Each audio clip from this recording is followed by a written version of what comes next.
The Vols are 7-1 after coming out of the bye week and getting the job done at Neyland Stadium against Kentucky on Saturday. 10 points, not necessarily a blowout, but I'm going to tell you why I think that was Nico Iamaleava's best performance in his Tennessee career as the starting quarterback.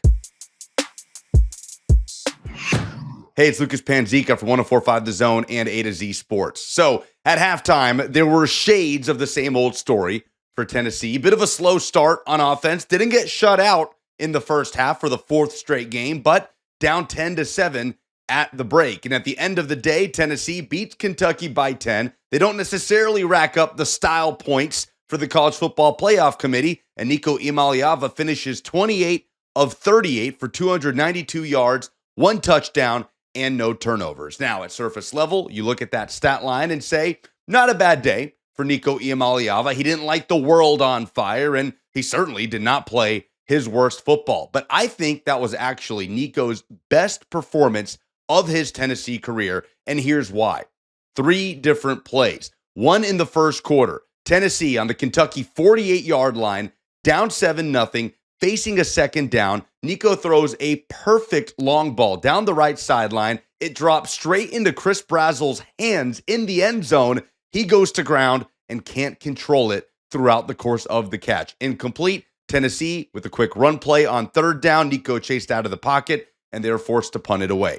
Later on in the first half, in the Kentucky red zone, Nico Iamaleava over the middle to tight end Miles Kitselman, who has the ball in his hands in the end zone, and it's jarred loose after a hit by a Kentucky defender. Tennessee misses the field goal, gets no points out of the drive, and then fast forward to the fourth quarter with Chaz Nimrod over the middle. Tennessee up 3, driving in the fourth, trying to extend the lead. Nico Iamaleava threads the needle to Nimrod, who, if he secures the catch, has no defenders between him and the end zone. Would have been a catch and run 68-yard touchdown. Nimrod can't hang on to the football, and he drops it. That was a third down. Tennessee forced to punt it away. Now, Tennessee still goes on and gets the job done. But even if you take away the Miles Kitselman dropped ball, which he took a big hit, defender knocked the ball loose. It was a good play by the defender. So you give Kitselman the benefit of the doubt there.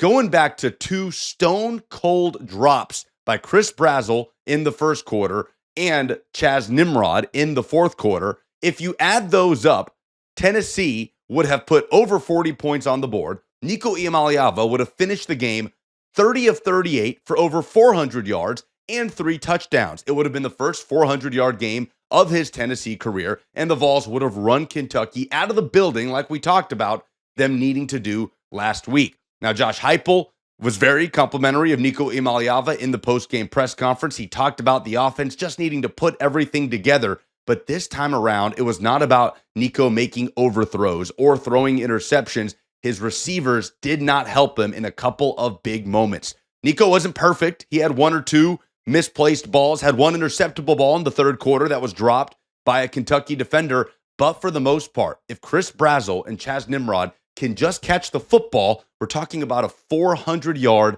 3-touchdown performance by Nico and an efficient performance with no turnovers by Nico Iamaleava.